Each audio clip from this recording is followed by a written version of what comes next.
What's up? Back in it again with Ant on the other side of the mic. What's up, Ant? How you doing, man? What's up, dude? I'm chilling. Starting to get back into it here.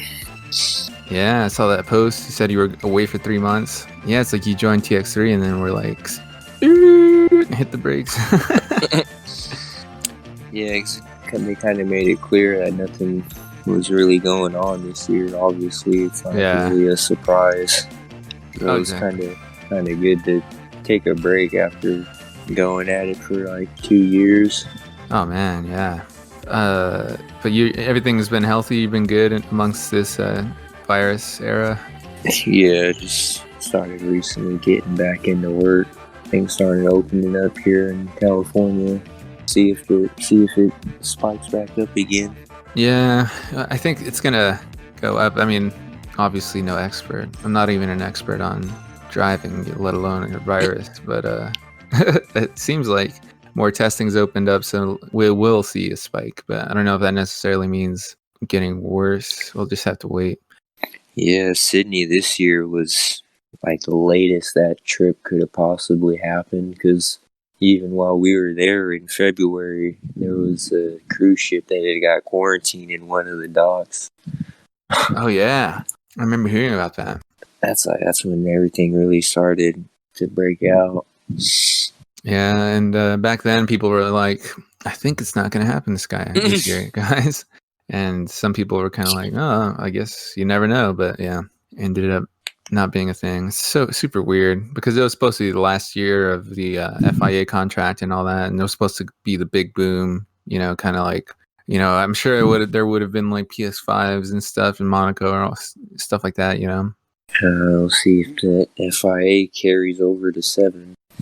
Yeah, that's a big speculation because it's kind of been left out of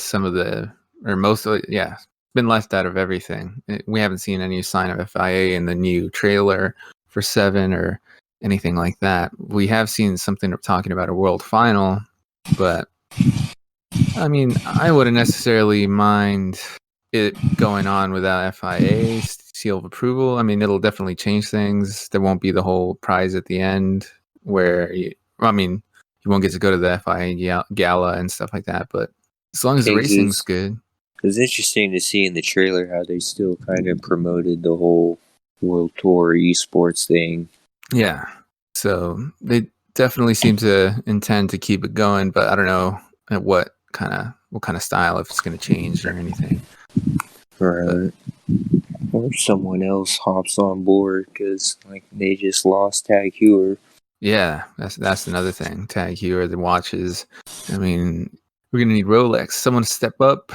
But yeah, it's a GT sport, man. We've been it's been weird for a lot of people this year. Some people see an opportunity to kind of step away for a bit and recalibrate, which I think you did.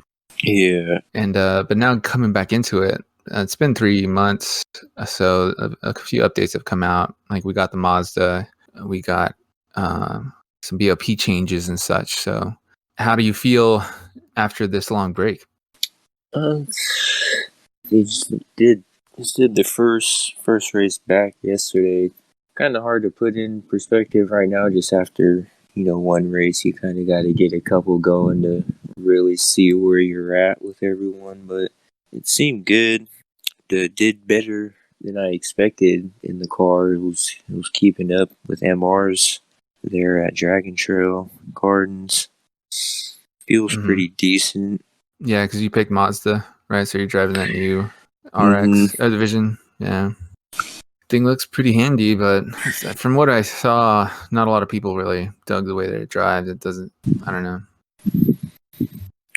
Just driving it there for that one time, it seems pretty solid. Like the handling on it is great. It's way better than the AMG's handling. It just lacks the torque and a little bit of traction. But the fuel seems pretty acceptable on it. We'll see after a couple more races. For sure. They just released a BOP this last night or this morning, so. Yeah, the performance update. It's surprising. It's really shortly after the last one at the top of the season. So like they kind of seem to be flip-flopping on a lot of the cars. I mean, like now they've added, or it took a bunch of weight off of the 4C that they added in Group 4, and they're trying to fix some of that crazy lopsidedness that was going on in the Group 4. And it seems like Group 4 is just man, it's difficult for them to fix. It's difficult for them to address even.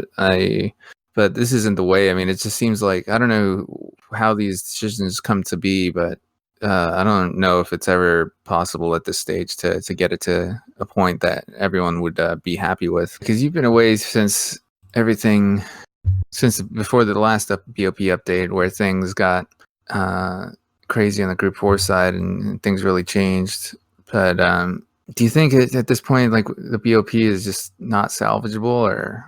Well, a lot of what's going on with the sudden BOP changes right now is a lot of us drivers actually are having a lot of say in it. So they're getting inputs from everyone from each region, and there's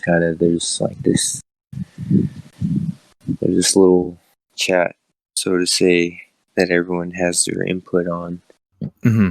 And BOP's kind of been being adjusted that way in a sense based on proof and evidence from other drivers comparing cars to other cars in that sense. So Yeah. not much of it has necessarily been in PD's hands, so to say. Mm-hmm.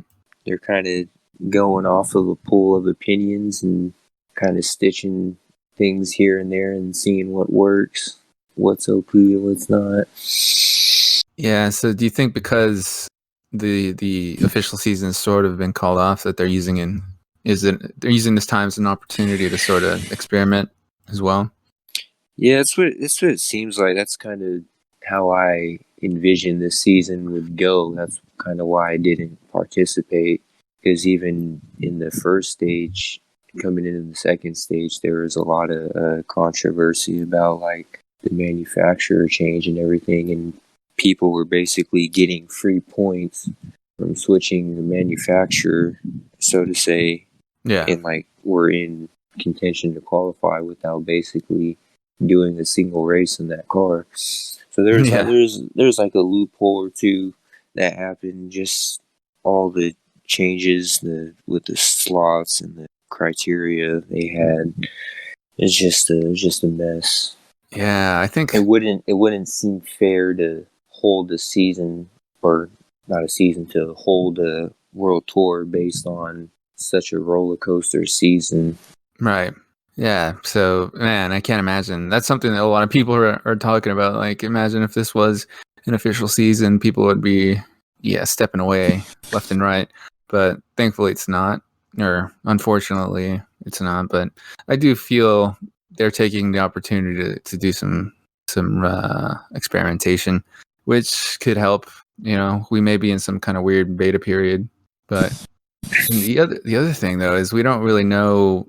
I mean, when the timetable, like when the launch for GT7 will go down, so we could be playing sport for a while. We could, in some senses, be helping with the BOP for 7. If the physics and the way everything kind of works in 7 is, or at least the BOP style that they do. I was just talking to someone else about the fact that this BOP kind of approach that they have is sort of limited. You just have horsepower and weight. Like, there should be more factors that they have at their disposal in order to try to make it balanced out, but they don't. It's hard to tell what really they have available to them. In how they go about the power and weight, like it could still be better even with just those two adjustments if they could do like smaller increments, like decimals of a percent. Instead of 1% you can do like 0.5 or 0.2 of a percent. Yeah, because the problem is with some cars like stock, like the Viper for example, it has like over 500-600 horsepower stock. In the NSX, for example, has like maybe 4 to 5. It's significantly less than the Viper. So that 1% makes a bigger difference for the Viper than it would for the NSX. Right. Because its stock value is a higher number. Exactly. Yeah. So it's a mess. And yeah, I mean, straight up horsepower figures would be good as well, where they just adjust the actual number. Right. Yeah. So I don't know whose idea it was. Hopefully they're learning from it, but it's hard to hope with the game. Yeah, I a mean, lot of the problems that are kind of like so far gone that everyone's been bringing up like the last few months, you know, considering like the qualifying and the slipstream. I guess a lot of what has to do with that is a lot of the resources have gone to 7. So basically with like the last couple aero physics updates, they did kind of broke the game, and then they can't really go back and revert it because they're kind of already on to the next game and taking our input and putting it into that, and basically we're not going to see a fix to the major problems in sport. Right. Yeah, which makes it hard to kind of want to continue for some people. For me personally, it depends on what kind of, if they come up with something fresh, a new format, something like that, it might re-engage me. But if it's just the same old kind of format, yeah, it's a tough sell at this point, especially with other titles coming out and things like that. So, but then it changes too, because although you haven't been racing, have you been doing liveries and stuff? Not really, because usually most of the liveries I do are mostly just been replicas, but there obviously hasn't been any racing, so there's been nothing to replicate. I've only done like one fictional livery. That was just like last week or so.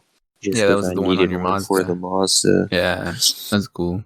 Yeah, I mean, so it's hard for certain people to stay. I mean, a lot of people are really engaged with GT Sport. With that, all they do is liveries or photos and stuff. So it could kind of become that side of it's still going to be strong, but as far as racing, there's like league racing that'll continue, and that's always an attractive option too, because at this point, a lot of the leagues have developed into this really mature and well run state. So, because have you done any leagues yourself? I can't remember if you have done any at all. I think I've done like one round of IGTO. It was like a super formula race. Mm-hmm. Yeah, so that you just don't care for leagues that much? Yeah, I just never really had the desire to go out of my way to look for one. Just doing the FIAs enough. Yeah, they are fun though. There's a lot of really interesting concepts out there, and just I miss single make racing where it's actually a fun car. Besides nations, Yeah, have you done any nations after coming back? No, I didn't have any intent on doing that really. That's weird how nations is falling off. Yeah, I don't know.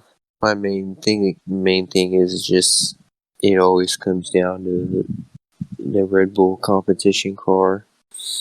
Mm-hmm. Yeah, I'm not a big fan of those. Wish there was more variety in a final, and it wasn't like an obligation that you're going to have to use this in nations.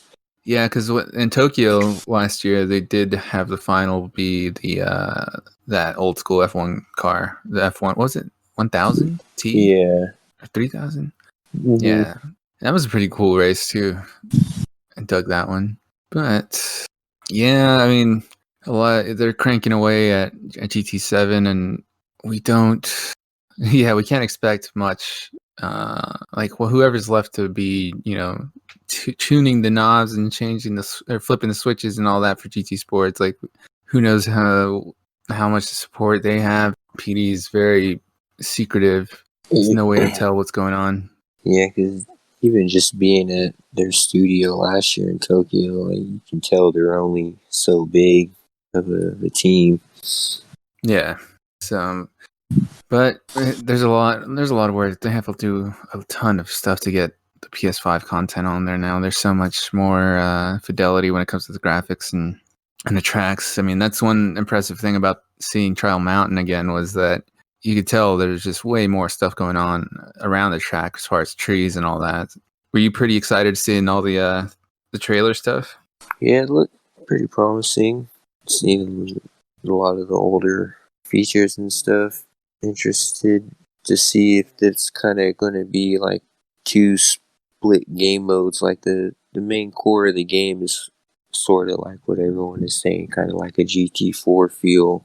Mm-hmm. In sport is kind of going to have like its own little sub mode, on the map that'll basically just be for nations and manufacturers or whatever they decide to do.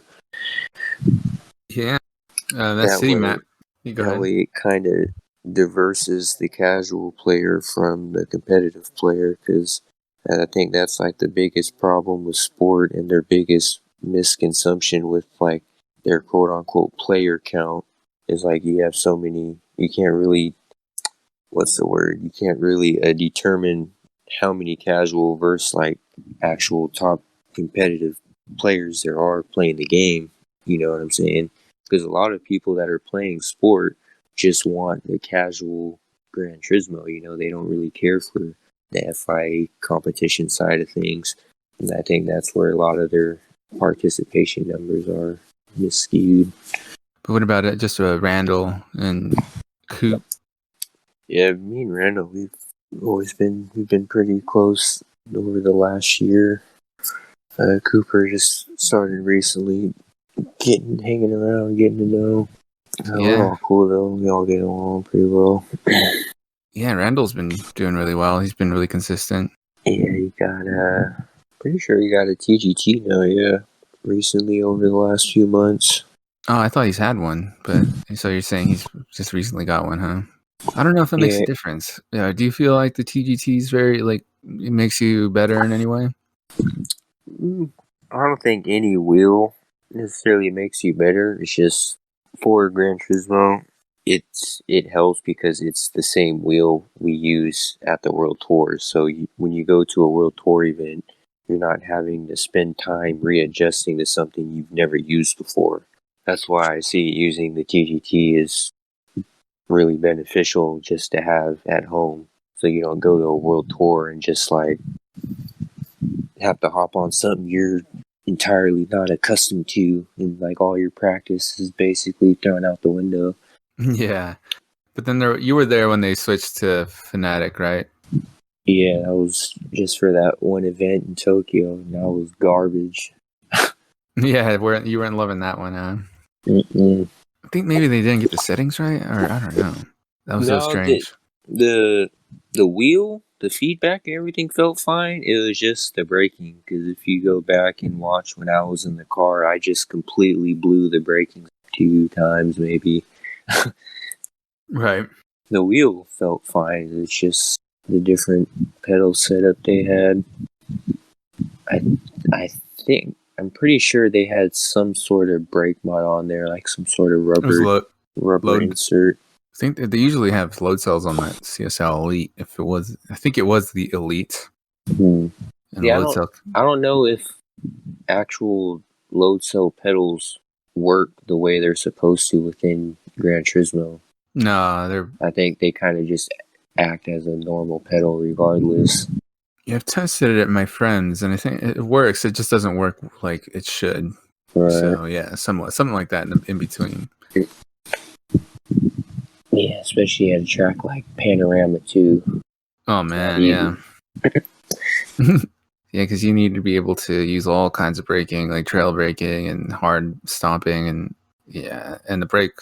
I mean, the brake bias that's the only place where I kind of change brake bias on the fly. It's like when you're going uphill versus going downhill. Right. It helps to switch it over sometimes. Yeah, it was a bummer because I'm ready to go to Nürburgring this year for the second tour, because I made it last year, but it got sick while I was there, so I didn't get to do anything out there. Then was getting ready to go this year. It was only like a month away, and all this transpired. Yeah, I mean, people are posting throwbacks to last year's event. and talking about how it could have been heading out there by this point almost. It seems like it took a while to get from February to May or to June. In some sense, sometimes I think about the year and I'm like, wow, it's been going by quickly, but excuse me. Yeah. And then other times I think about how life was in February and January, and it was just so different back then before things really hit in North America. So that seems like far away place. Yeah, because I think that Nürburgring World Tour would have already happened. I think it was scheduled for like April. I think it was somewhere around April or May. I think the race was supposed to happen, and then the actual 24 got postponed till like September, I believe. Yeah, a lot of stuff got pushed back, and a lot of the things that are going to happen later in the year are going to be without crowds and stuff too. So it's hard to imagine Le Mans and I mean Nürburgring's one thing, the 24-hour race, but Le Mans being in the middle is traditionally June, and then them doing it in September is going to be nuts. Have you watched any of the virtual racing that's been going down, like with NASCAR or anything like that?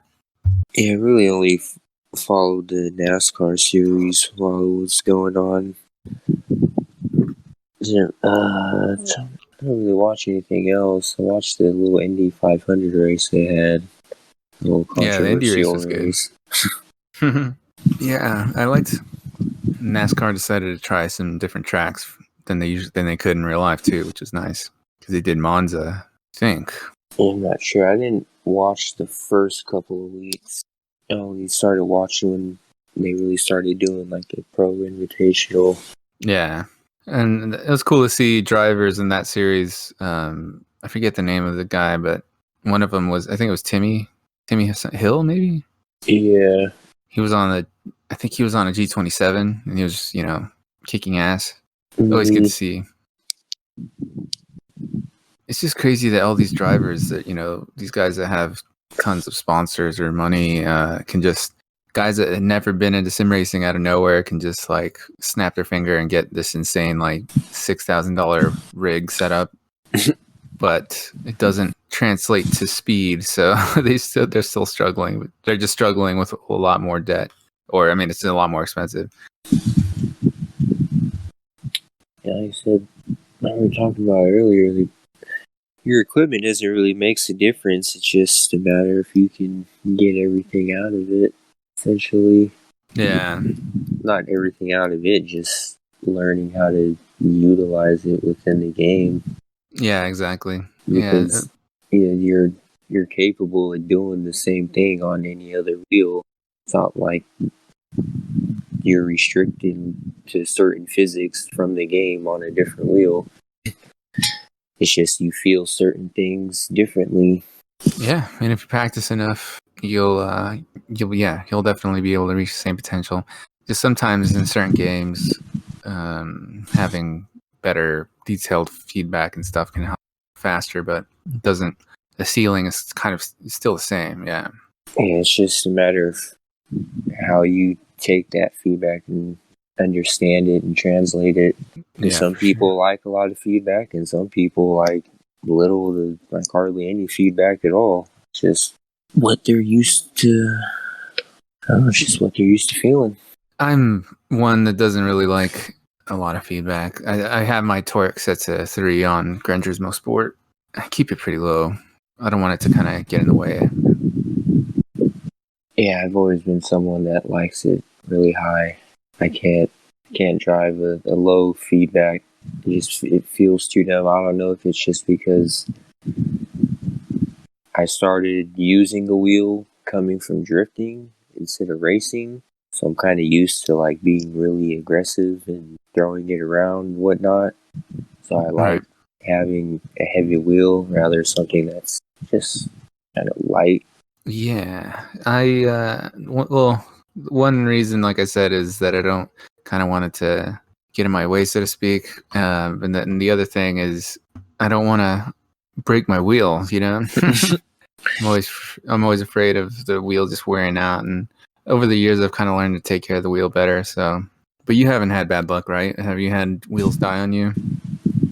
No, the TGT I have now is the one they gave us after the 2018 final in Monaco, and I'm still using it now.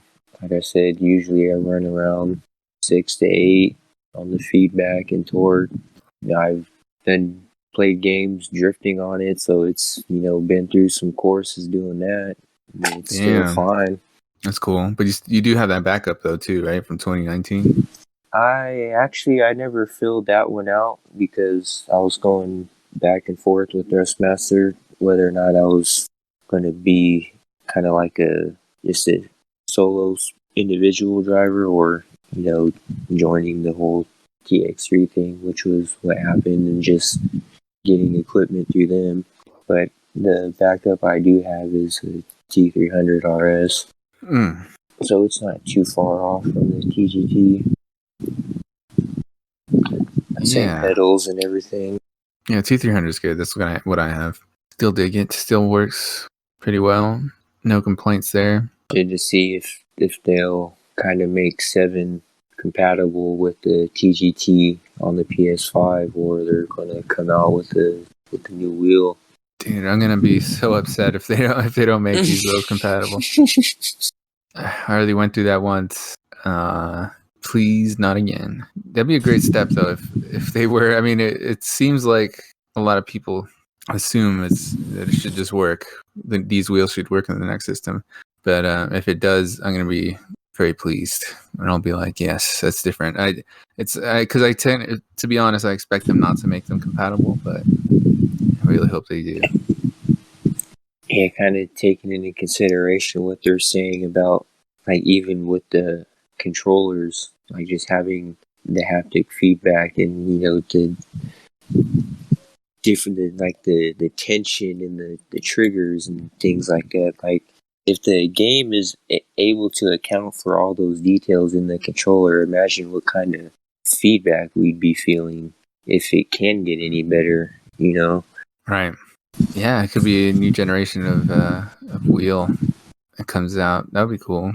I mean, you never know what they're cooking up. But I imagine if PC, if I imagine though, because PC is already far more advanced than a console could be, so if there's anything groundbreaking out, it's already out, essentially.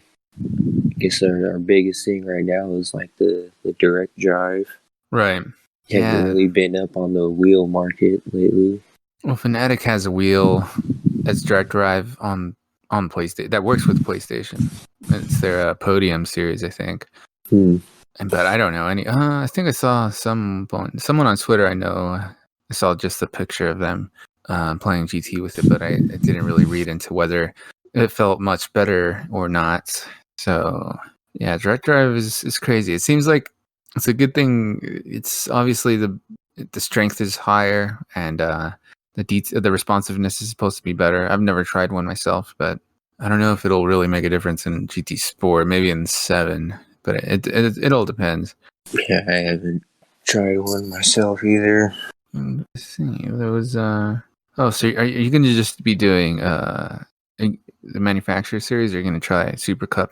I think I'm just going to be sticking with the manufacturers for now. Yeah, I haven't seen. I got to check out a stream of Super Cup, see how it is, see what kind of players are in there. Could be fun to try every once in a while. Yeah, I don't know. I haven't been too open to doing anything else, because even though I haven't been playing and experiencing things firsthand, I'm still like up to date with everything that's been going on and all the problems. Like I said, we're all in like this sort of little feedback group where all the competitors kind of chime in and discuss problems with the game. So kind of been up to date with everything that's been going on. Just haven't been there to experience it firsthand. Right. Yeah, same here, pretty much. Just like, 'cause I was just seeing a lot in the Super Cup, just in everything really, the whole qualifying and slipstream problem, which seems like it's not going to get fixed. Yeah, slipstream train. It's pretty annoying.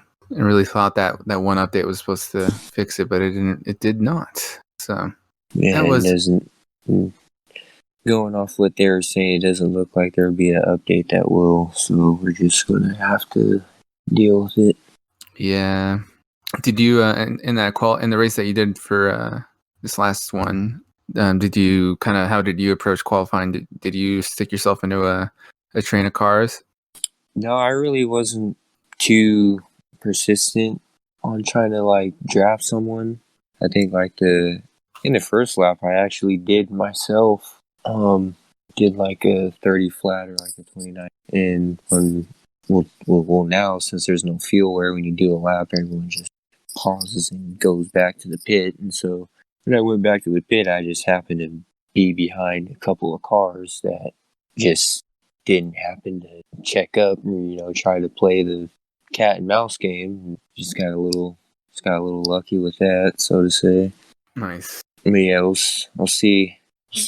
Come back to me in a couple weeks after I do a few races, and I might have a more vocal opinion on it. Right. Yeah. So you feel like it's kind of coming back. It's everything's more or less the same. A few little tweaks, not too different, right?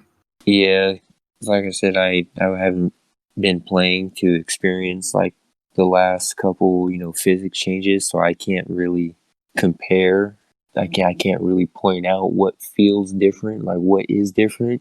I think that's kind of one of the better things about taking a break is you come back to the game with a fresh mind and not really expecting anything because Oh yeah. you know it's different, so you're not sitting here, oh well, I can't do this anymore. I can't, do that. This is different and that's different. I'm not thinking like that. I'm just playing, trying to, get however many tenths I can. And, I come back and it seems like I'm doing pretty good. Yeah, it's always a good feeling like if you're always afraid. I mean, anyone that takes a break, they're afraid of coming back and needing to do a catch up to a degree. So it's good that you're able to pop back in. Yeah, especially in something I've never even driven before. Yeah, the rotary powered GT3 that's not taller than a freaking bus. That that Atenza was insane. Like, and watching it in replays, just how much taller and bigger it seems than everything else. It's kind of like the BMW M8 of our, racing life. It's just taller than it is wide, though. Yeah, actually, I never even drove that car. Oh, the Atenza? Because I had only picked Mazda about maybe a little over a week ago after the Vision already came out. Because I seen there was no one really reputable in North America driving, and the other teammates were Haro from Chile and Akagi from Japan. So I figured that'd be a pretty solid team. Yeah, it's weird how everything's flip flopped though, since people were allowed to change their manufacturers after that car came out.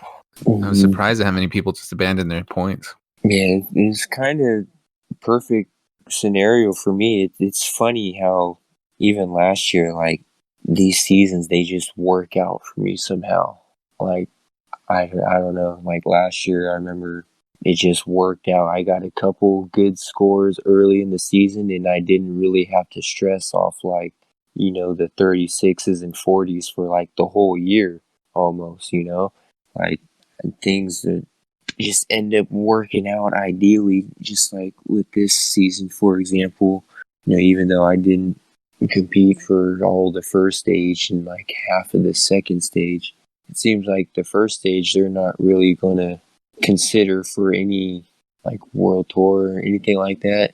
Like we were talking about earlier, I kind of feel like it wouldn't be fair because of how much of a roller coaster flip flop season it was. Yeah. And it almost would kind of just be out of line to hold a live event over a season that was like would be almost a year old essentially by the time they do it. Yeah.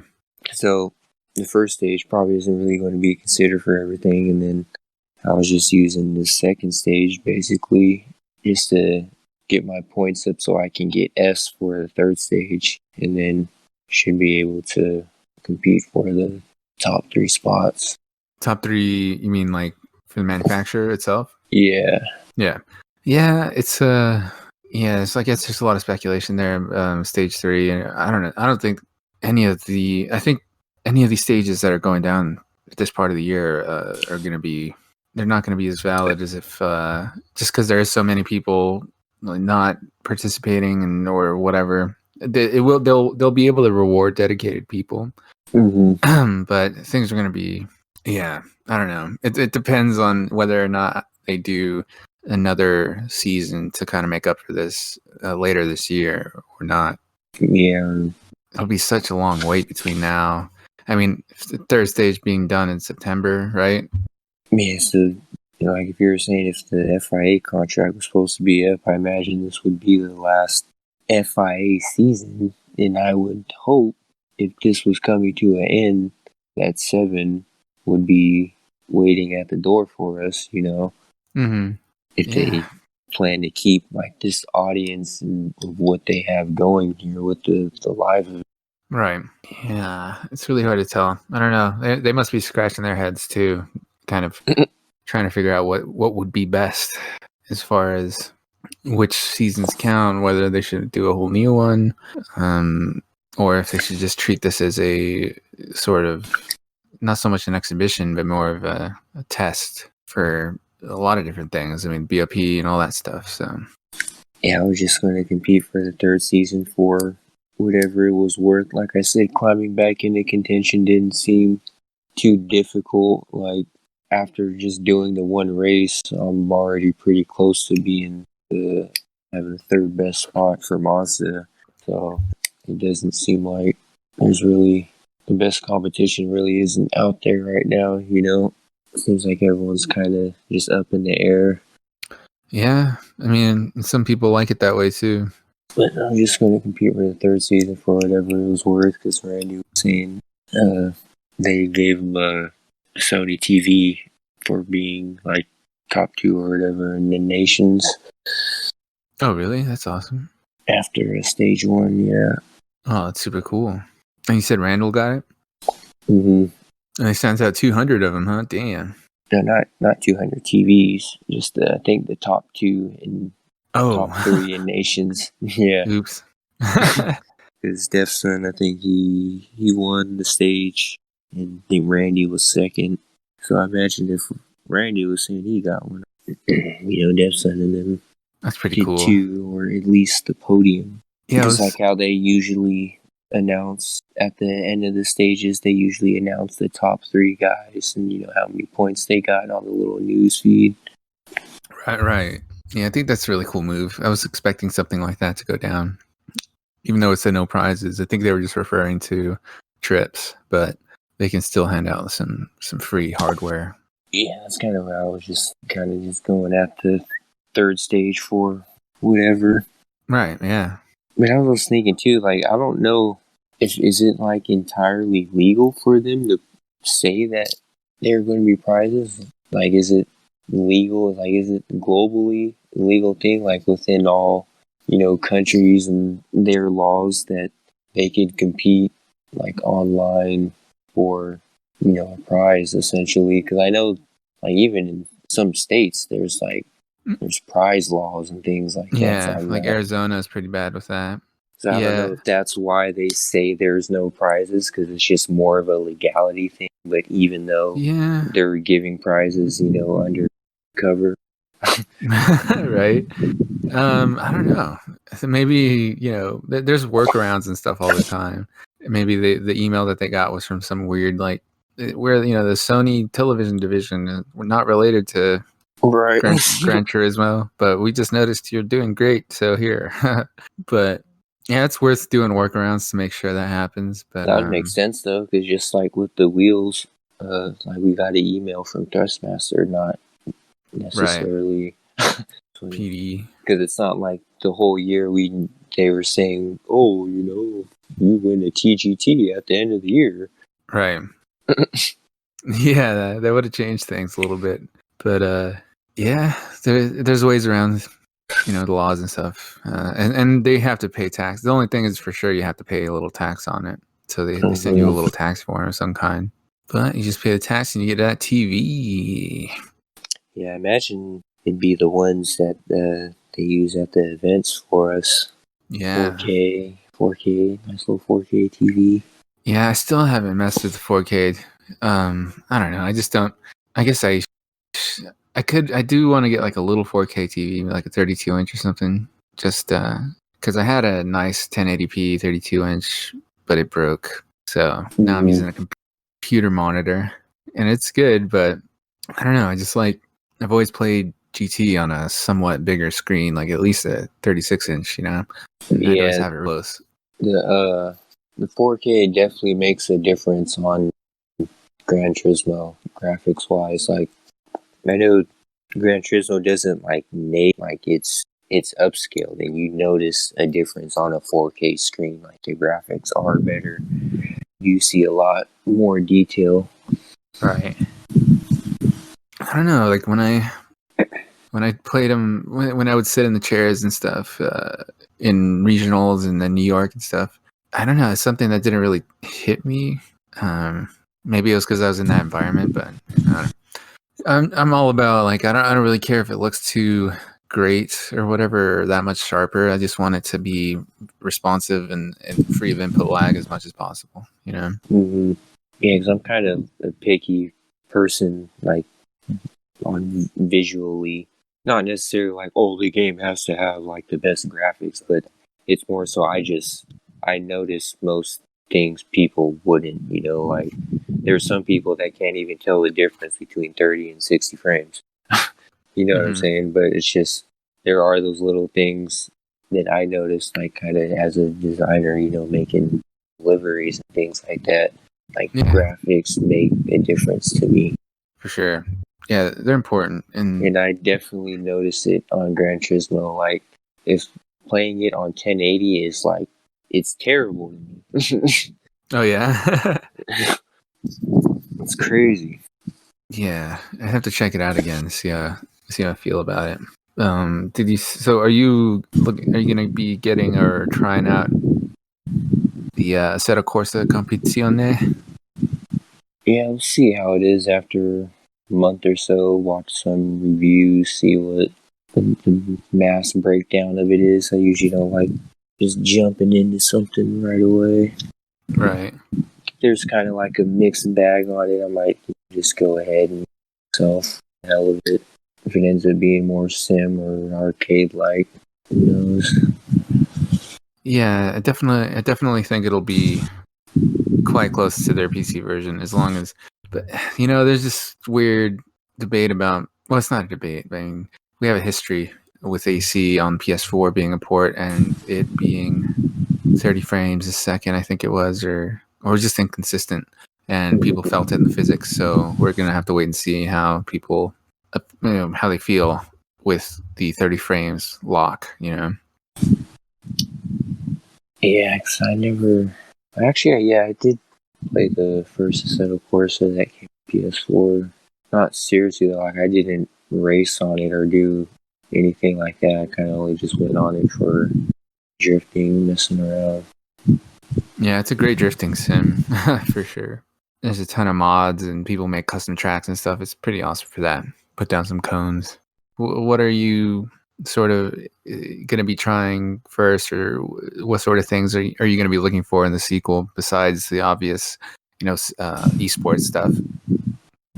I'm interested to see how their whole tuning thing is going to be like, because I seen like in the trailer they had like city and street, like different like setups, so to say, you could have for your car. So we'll see. The drifting community might open up again on Gran Turismo. I know it kind of died out big on, kind of went dead after 6.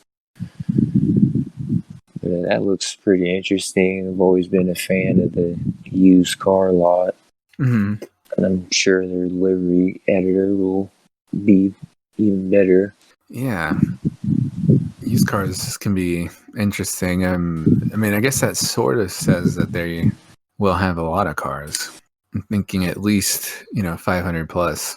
Hopefully, we see a lot more other original tracks too. Like I see Grand Valley. Oh man, yeah, I love that track.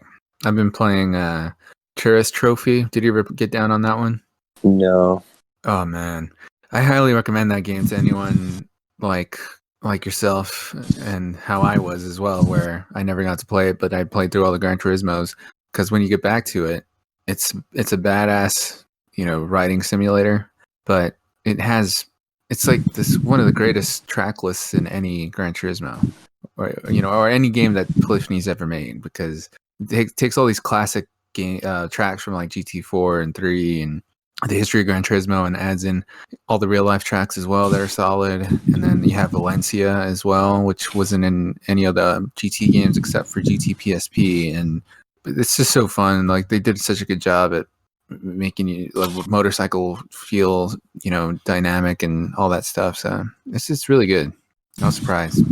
I'm not really a motorcycle dude. I respect the hell out of MotoGP and all of that, but it gets pretty crazy.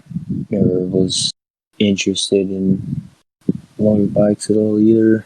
And you can like just essentially kill yourself on Trial Mountain, because if you lean too far over to the side, you just get like a mountain in your face. Just ram rock, and you fall off, and your guy just looks dead because there's no animation.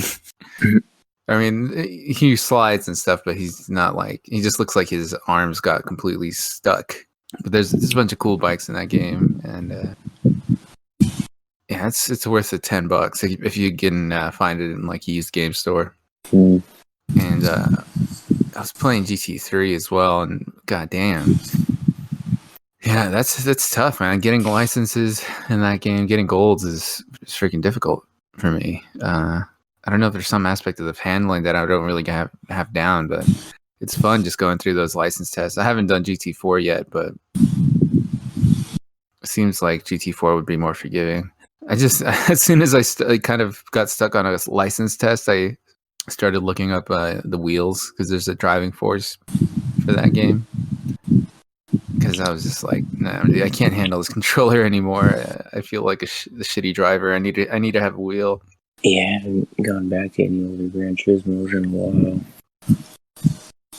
Yeah, I've had some break time. I found an old PS2 that I had, and it's been getting down on some racing games that I haven't played in a long time, like Automobilista. There's like this Le Mans game that I found, a Toka Race Driver 3. There's a bunch of cool stuff out there. But when you took a break, were you playing any other games or anything, or were you just away from gaming in general? I just kind of just playing some other games, just nothing serious, like GTA. GTA, very serious. You have to kill people. Some Monopoly. Monopoly, yeah. That's awesome. Would you be playing online and stuff? Yeah, just playing with some of the other guys, like DevSun, Windfire, and then Cooper. Or not Cooper, actually, but a few of the other guys have it. You usually get on pretty frequently. Damn. I might have to join you guys sometime. That sounds fun. Yeah, it's pretty funny. Yeah, Monopoly can be really frustrating to play with friends sometimes. Like, what? I landed on your shit again. That's cool, man. Well, I'm glad you can join me for the podcast. Yeah, been good talking to you again. Yeah, it's always good catching up. I think I'll be seeing you around on the races, maybe on Monopoly. We'll see how it goes. Yeah, dude, it was just on sale for a while. It was only like a few bucks. I don't know if it still is. Yeah. You got to be careful though, because there's a little Hasbro got a little scheme going on, because there's Monopoly Plus, and then there's the Monopoly Family Fun Pack on the PlayStation Store. Mm-hmm. Monopoly Plus has, you can play online or whatever, play offline. Basically Monopoly Plus just allows you to play online, essentially. But the Family Fun Pack, you can like create your own board. There's like another game mode on it, but you can't play together. Like, even though both games have Monopoly Plus, like they're not compatible together. Like you can only play if you both have the family fun pack or you both have plus. You can't play together if you have Right. the other copy. Damn. Thanks for the heads up. So which one do you have? We all just have plus. We don't have the family pack. Oh, okay. Yeah, that's good. That works. But yeah, all right. We'll talk again soon. And hope you stay safe out there, man. Yeah, you too.